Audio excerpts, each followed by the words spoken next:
macOS Big Sur became available on November 12th, and this is one of the biggest macOS updates in a long time. It brings several elements and features to the Mac, like the widgets, the control center interface, updated iMessage and Maps, new Safari, notification center, improved performance, new design, and a lot more.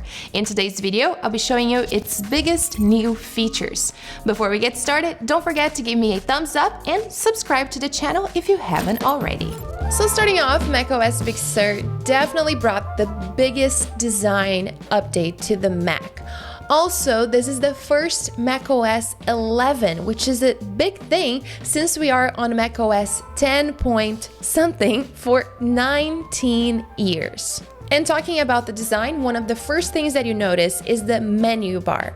You can now see that it is translucent, so you can see a little bit of the background. The icons are also a little bit different, and one of the biggest new features is that you now have the control center on macOS. The control center is really similar to the one present on iOS 14 and iPadOS 14, and you have the ability to control Wi-Fi, Bluetooth, AirDrop, Do Not Disturb, the keyboard brightness, the display's brightness, the sound, so if I want I can increase or decrease the volume. You can control the music app, so it's really similar to the one present on our iPhones or iPads.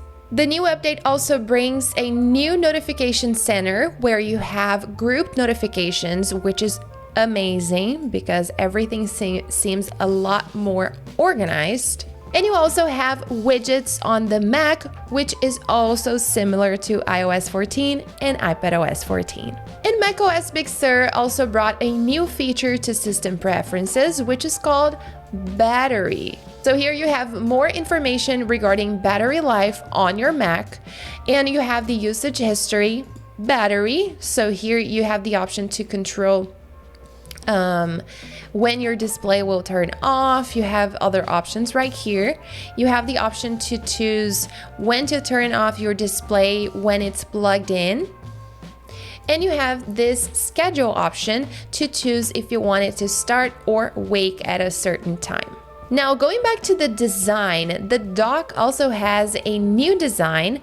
It's also translucent, so you can see a little bit of the background, and it has new icons. As you can see, the icons for the applications are a little different, and the launchpad is really different than it was before. And I would say that Safari was one of the applications that saw the biggest amount of new features. So as you can see, it has a completely new design. You can add wallpapers to Safari. And also down below on the right side of the page, you have this preferences icon. If you press here, you have the ability to choose what's showing on your start page. So as you can see, I chose favorites and background image, but if I want, I can add the frequently visited, the privacy report, Siri suggestions, and reading list. I really like to have more like a clean start page, but you can choose whatever you prefer. And as I said, you now have the option to choose a background image, so you can change for the image that you prefer, and you can even set a photo to be your background image. I really like the one that I chose beforehand, this one, because I think it matches my wallpaper, so I'm gonna leave this one right now, but you have the option to choose any background image that you'd like. Still on Safari, if you go to a specific website, so let's go to Apple's website, you have two new features. The first one is this icon right here on the left, which is the privacy report. Here you can check information about the website that you're browsing, and it will tell you if it has any trackers. So the Apple website is really safe. It says 0, and it says this web page did not contact any trackers, but this is a very useful feature for when we're browsing on a website that we don't really know, or when we're purchasing something on a website that is not really well known. So I feel like this is a really nice new feature. And on the search bar, you now have the option to translate the page for 7 different languages. So I'm here on the applestore.com, so this one is in English. However, if I go to the Brazilian Apple Store, Apple website, you now have the option to click here on this icon, and it shows that there is a translation available. So if I press here, I can simply press to translate to English, and the page will automatically be translated to me.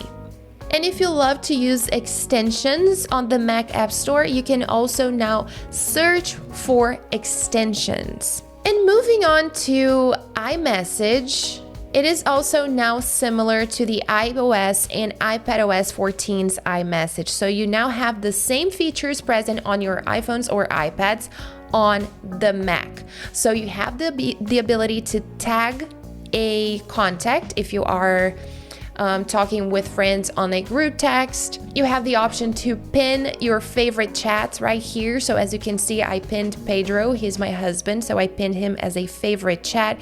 You have a lot of new features on iMessage, which are the same features present on iMessage for iPadOS and iOS. And last but not least, besides all the new features and the new design, which is incredible, I really enjoyed it, is that now we have new sound effects for actions that we do on our Mac.